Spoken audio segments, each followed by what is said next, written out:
ассалому алайкум шунавандаҳои гиромӣ.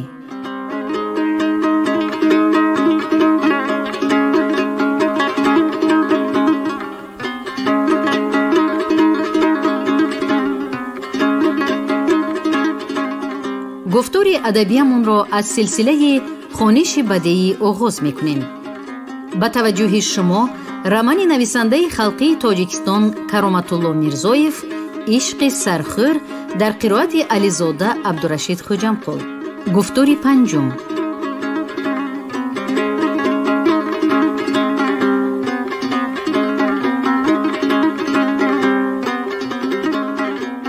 در وقتش اینها از همدیگر جدا نبودند. جان در غم همدیگر گل و بلبل بودند. به عشق و هوس اینها ضامین شدی. از روزی نگاره را به سرخور بخشیدم گفتنت، افزای دخترت هم تغییر یافت. با فرقت دیگر گپ نمی زند، دلش به سرخور. لیکن تو همین را دان کی سرخور به وی نمی تند.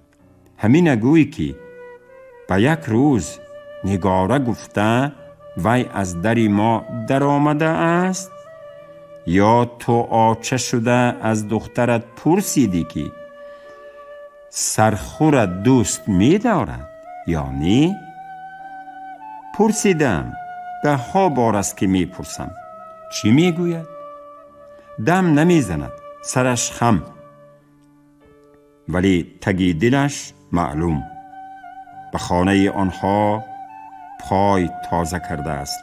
کار و گیری آچه سرخور را می کند. آب می گوید، علاو می گوید، گاو می جوشد، خوراک می پزد، لباسهای سرخور را می شوید. سرخور هم نگاره را از بچه ها حمایت می کند. روز تاریکتر شب باشد نگاره را به خانه می بیارد، لیکن یک گپ که به وی دست نمی رساند. خودی نگاره هم گفته است. با عقل است سرخور، بسیار بسیار با عقل. از زندگی با خبر، چه حال و احوال دارند می داند. خانه هایشان را بینی می گویی که همین حالا می گردند. از پدرش یک سرپناهی درستی نماند. رحمتی یک آدمی بیبندی میان بود. نه زن می گفت و نه زیست و زندگی. قرض دار. از روزی که سرخور به دنیا آمده است برای یک دهان نان می دود. آچم خورانم و پوشانم گفته سرش به سنگ ها می زند. همین حالت ها وی را با عقل کرده است. شنیدم آدمان وی را تبریک گفتند. برای چی؟ پرسیده است. صاحبی زن شدی. چخیل زن. نگاره را به تو پاک و پهیل بخشیدن. خانه‌تان می بیاری، پول و مالدار می شوی، دامادی آدمانی به دولت. ما موافق آنها نیستیم. هر کس به وارواری خودش. ما کم بغلیم گفته است. به تقدیر تن داده است. دروغ بودگیست. مادری نگاره باور نمی کرد. سرخور بر این بچه های با عقل کمند. به خودی من هم یاردم کرده است. پدر به خاطر آورد. بیگاهی روزی شده بود. با خریدنهای بی حساب از بازار برآمد. خودی که روز تاریک می شد. باروبونش بسیار، خلطه های پور در دستها و در کیف، تگی باری وزنین، خسته و مانده، به فوک زده طرف ایستگاهی اتوبوس ها می رفت. همین هنگام سرخور را دید. او از راه می گذشت. وی هم پدری نگاره را که عمک می گوید دید و طرفش گشت. دست به خلطه های باری وی برد. در ایستگاه ماشین نبود. از اتوبوس درک نی. آدمان کم. بعضی ها ماشین نمی شود گفته می رفتند. در یک گوشه در درختزار چند نفر نظر به آنها می ایستادند. نگاه ها بی جا. در این جاها بعضن سری راه آدمان را می گرفتند. سرخور خلطه های بار را نزد عمکش ماند. می روی بچم رحمت، رو، از رفیقانت عقیب نمان. رفیقانی سرخور در آن سوی راه انتظارش بودند، اما دلی سرخور نشد که پدری نگاره را در آن بیگاهی روزی که رحمانده شده بود تنها گذاشته رود. من همراهتان می ایستم عمک. طرفی همراهانش دست بالا کرد، خیر گفت. بعد انتظاری سر شد. نه یگان ماشین، نه افتابوس. ایستگاه بی آدم ماند.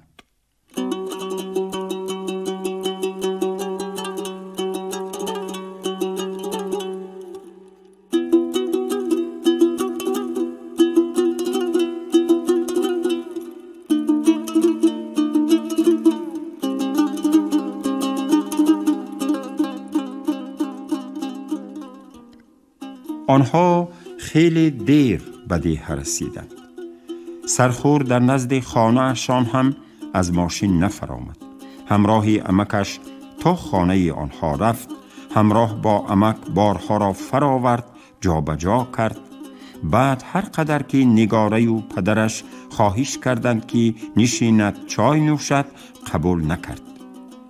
نگاره او را تا نزد دروازه گسیل نمود. چند لحظه زیر درختی توتی نزد دروازه ایستادند.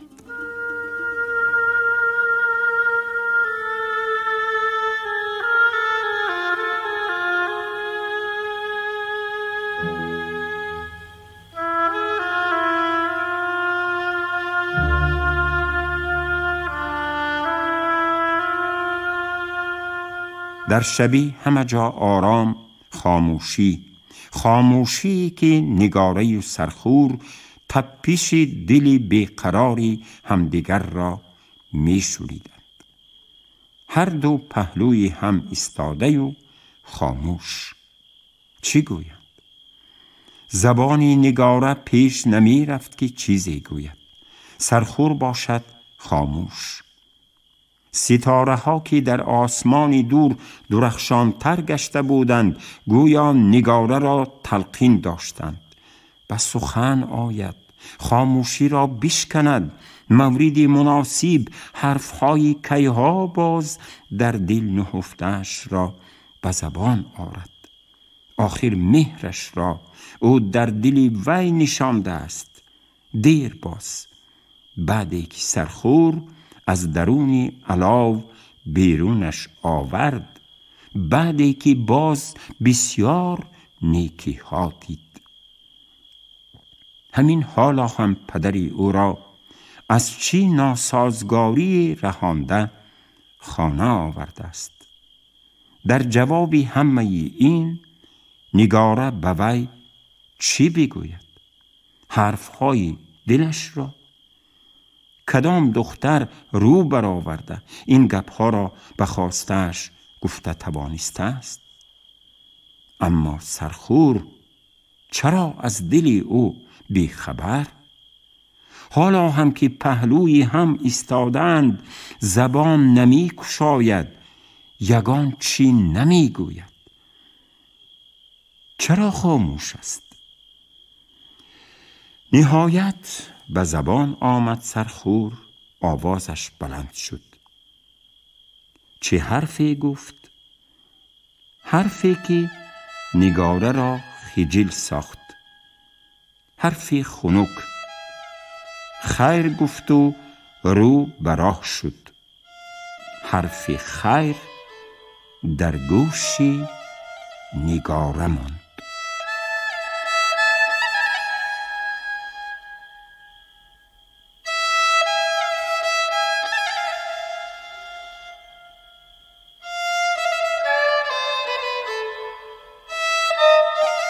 آوازه حسن و زیبایی نگاره در مکتب، در دهه، بعداً بچه های دهه های همسایه هم در آرزویی که او را ببینند. خریدارانش زیاد.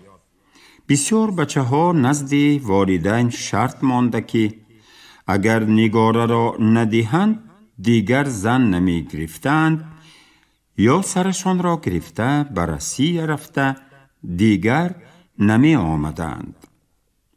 در راه مکتب هم بچه ها در انتظارش که یک نظر او را ببینند. آنها از پسش کشاله گپ پرتافته شوخی های بیجا می کردند. با هر بهانه بچه ها گرد حوری آنها تاوه زده می گشتند. یک بچه بد اخلاق دهه بالا آب گویا پشت دروازه آنها را اجاره گرفته. ترقات طرق دروازه، نگاره برا آوازها. غضب پدرش می آمد. یک بیگاهی روزی طاقت نکرد. از تاری توتی نزد دروازه به کوچه نظر انداخت. در بیرون بچه های بالا آب، باز همان بچه شلقینی بی آداب، او سرداری همراهانش. می فرمود پیش روند، سری دیوار برایند، دروازه را زنند، دختر را صدا کنند. خودش دورتر می ایستاد. پدری نگاره از تاری توت فرامدنی شد. همین دم سرخور پیدا گشت. از طرف راه روی مکتب می آمد. بچه ها را دیده در جایش ایستاد. خدا به سرخوری بیکس و تنها قد و قامت تن و توش داده. قدش از همه همسنفان بلند، بزبله، با قوت، گشتینگیر، به همه همغلهایش غالب. باز در شهر مشق هم کرده، یک خودش حسابی چند کس را می رفته است. آوازش به مکتب‌های همسایه رفته. بعضی طلبه های مکتبشان را خوانندگان مکتب‌های دیگر می زدند. آنها نام سرخور را گرفته می گفتند حالا ایست سرخور را می بیاریم. سرخور دمی در جایش ایستاد و جانب سرداری بچه ها که دستها در میان در سری راه عصا برین راست می ایستاد آمد. او تنها، رفیقانش به در و دیوار دروازه نگاره اشان نزدیک می شدند. تو سرمیساق نام داری؟ داوطلبانه پرسید سرخور از او. ها، من سرمیساق. نامم را از کجا می دانی؟ من تو را کافته می گشتم. چی می کردی؟ چی می گفتی؟ انا من سرمیساق. حاضر زده به زمین یکسانت می کنم یا همراهانت را هم جیغ می زنی. از کسی که نام مرا شنیدی بعد نپرسیدی که سرمیساق بالا آبی کی؟ نگفتند؟ من تو بر اینها باز چندین تای دیگرت را روی هم میزنم میکشم. پس نآمد سرمیساق و دست به غلافی کارت برد. به سری سرخور دست برداشت. دستش در هوا ماند. سرخور چگونه او را زد که روی زمین دراز کشید. چند غیل خورد. همراهانش جانبی وی دویدند، ولی چون نزد سرخور رسیده او را دیدند شستشان پست گشت. سرخور، اکی سرخور. وی را شناخته دستها پیش بر ایستادند و بعد همراهان از دستانی سرمیساق داشته او را خیزاندند. توبه و ندامتی بچه ها نزد سرخور سر شد. پدری نگاره آهی سبوکی کشیده از بالای توت فرامد. مادری نگاره نقل شوهرش را شنیده باز به زبان آمد. مگر فرقت هم همین خیل رفتار کرده می تواند؟ برای نگاره آب شکمش را می جنباند؟ پرسید از شوهرش. فرقت هم بچه ها را دیده بود. خندید پدر نگاره. راستی گپ را گفته باز افزود که فرقت بچه ها را دیده دروازه‌شان را از درون قلف انداخته بوده است. داداش، نگاره را به سرخور دهیم چی؟ نهایت مادر نگاره مقصدش را نزد شوهر آشکار ساخت. سرخور نگاره را نمی گیرد. از روی شنیدم وی خواندنی می رفته است. پدر راست می گفته است. در حقیقت سرخور بعد ختم مکتب خواندنی رفتنی. مادر نگاره که با سپارش پدر او بهر شنیدن خبری ها یا نی سرخور به خانه آنها رفته بود، همین خیل خبر آورد. خبری برای نگاره ناخوش، گران، دردآور. ولی چی علاج که همین طور بوده تقدیری او. سرخور زنگیر نبوده است. پدر و مادر روی صوفه گردی خان تختکی نگاره به میان گذاشته بود می نشستند.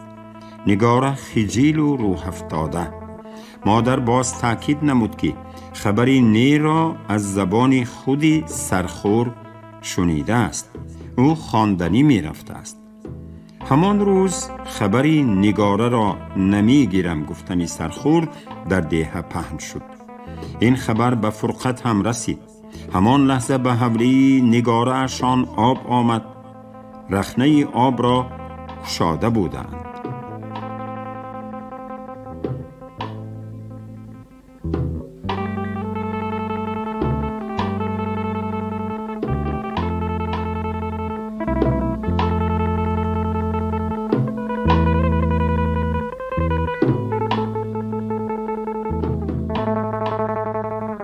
نامی سرخور در معرکه خانه بابای ازبک خواجه وردی زبانها بود که نفری از جای برخاست.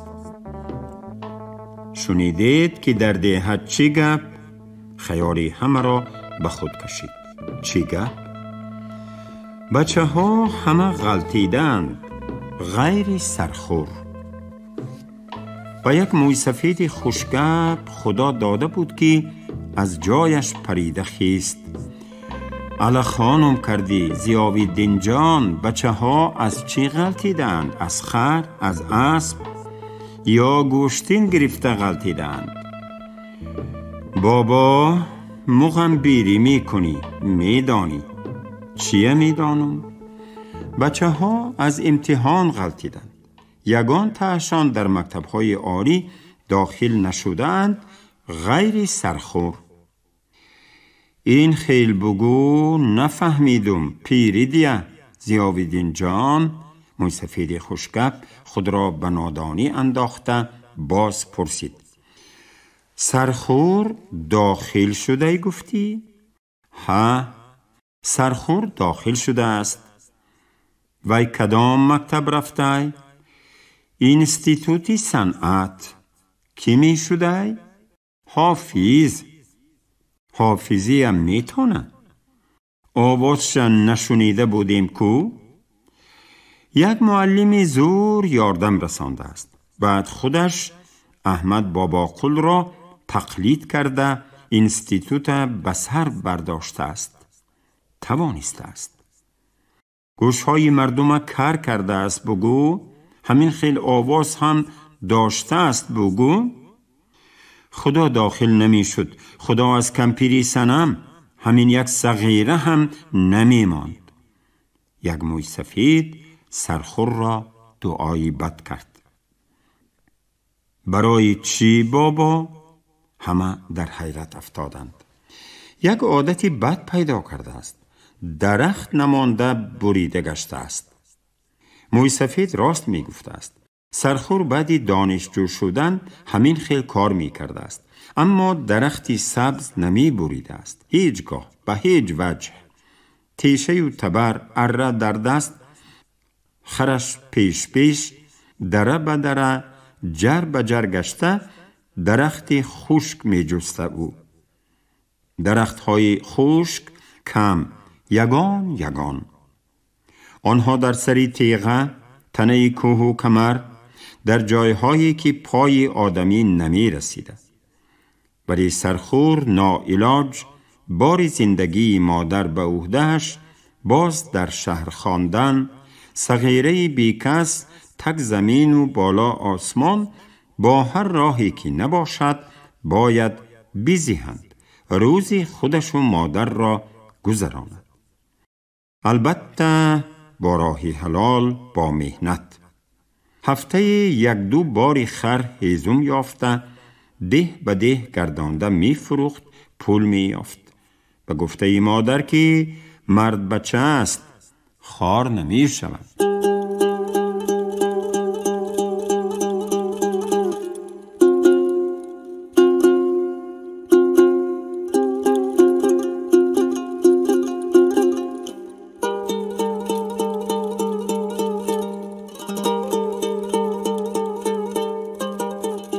آن روز به جری گاوکوش آمده بود، به گفته جری آدمخور.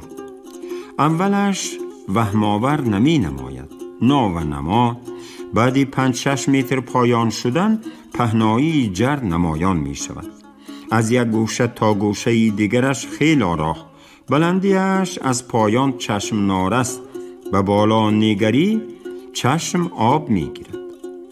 از زیر جر آب می گذرد، آبی سنگاب، گاه آن پر آب و گاهی کم آب.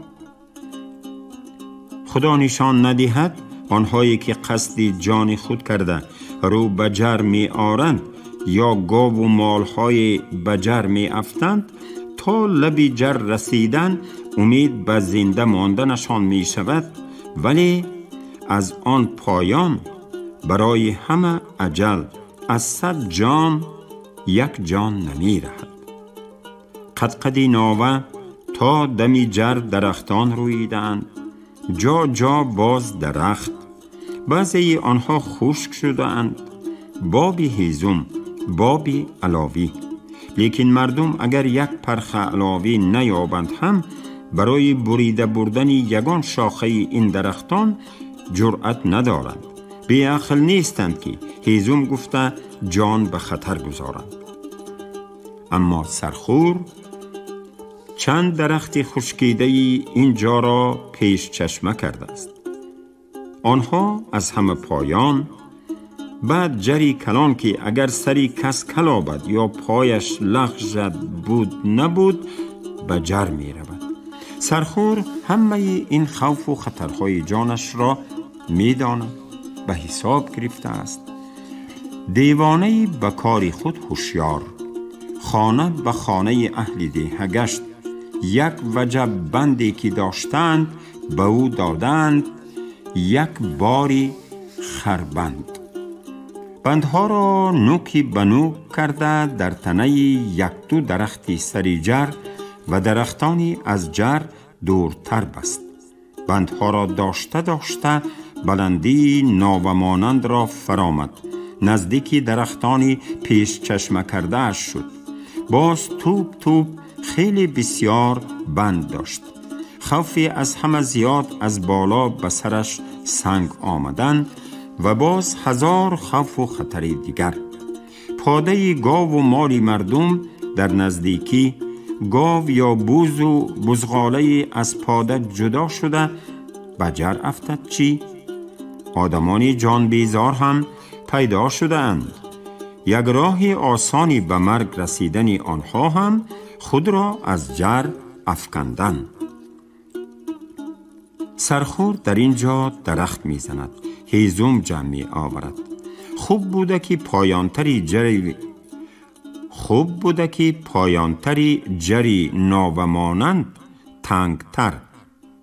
در هر دو طرف درخت، در میان نیز یک درخت خردتر و نظر ناگیر. شاخه هایش شکسته، گرداگرد آن بند پیچانده. به 2 طرف تاره بند کشید.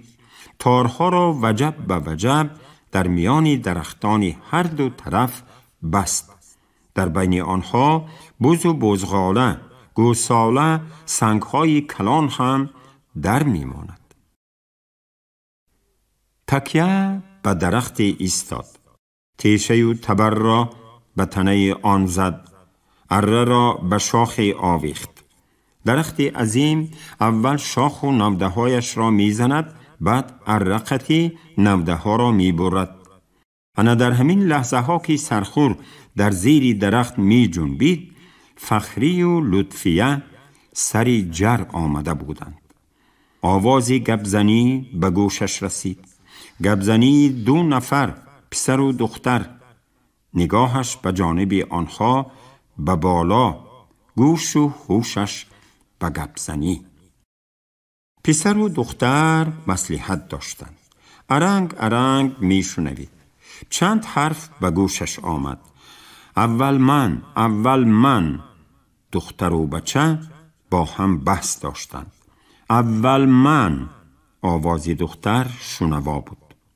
چه حالتی ناگوار و دهشت آوری. بچه و دختر خود را از جر می پرتایند. وی شاهد، پیش نظرش این فاجعه رخ می دهد. سد راهشان شده نمی تواند. فریاد و فغان اندازد هم. سراسیمه شد. جایی را که دختر در بالا بود معین ساخت. رو بروی درختی شاخ شکسته‌ای میانی جر. چند قدم از درخت بالا شد. اگر تواند در همین جا دختر را می دارد. اگر نتواند هم از ضربه‌ای که به کنده درخت آمده می زند او را نگاه می دارد. دختر به او بر می خورد یا از بالای سرش می گذرد، خدا نشان ندهد که او را داشتن نتواند. بعد سرخور خودش را نمی بخشد. یک عمر از خود ناریزا که از عهده نجات دادن دختر نبرآمد سستی کرد. حیف. او از علاو برآورده بود دخترها را. از جوش دریای کافرنیهان هم آدم را رهاند. مار را در تنه چنار از هیچش داشت، به پایان پرتافت که آدمان 1 سالی دراز از پی کشتنش بودند. لیک تنه جر از علاو، از دریا، از مار خوف آور. در تکاپو افتاد. رو به بالای جر دستانش را به 2 طرف یازاند. به 2 طرف قلاچ کشید. سرخور آماده، تیار، ثانیه ها، لحظه ها. از سر جر غیلی دختر سرازیر می آمد. صدای دهشت آور گویا جری آدمخور آواز برآورده. چنگ خاک به آسمان، ریگ و سنگ پاره ها به سر می ریختند. خدایا، ضرب خورده دختر از بالای سری سرخور بعد از بالای بندها گذشتن نرود. به ضربت تاب می آرد. از پای در نمی افتد. همراه او سرازیر نمی رود. نه این طور نمی شود. فکری بعد بدی می زاید. دختر را می دارد. ضربه، دختر به او برخورد. ضربه ای که گویا زمین جنبید. در تگ پایش رفت زمین. افتاد، به پشت شد، به درخت زد. درخت شکست. 1 تاری بند کند. نیمی بدنش از قبط بندها بیرون، رو به جری بیتک تا لب جر 1 یا 2 قدم.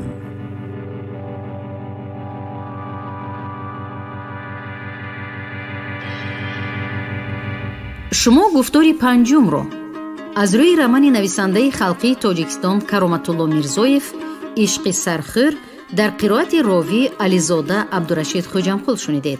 کارگردان شیرعلی نغزلی. پایان گفتار ادبی از سلسله خوانش بدیعی.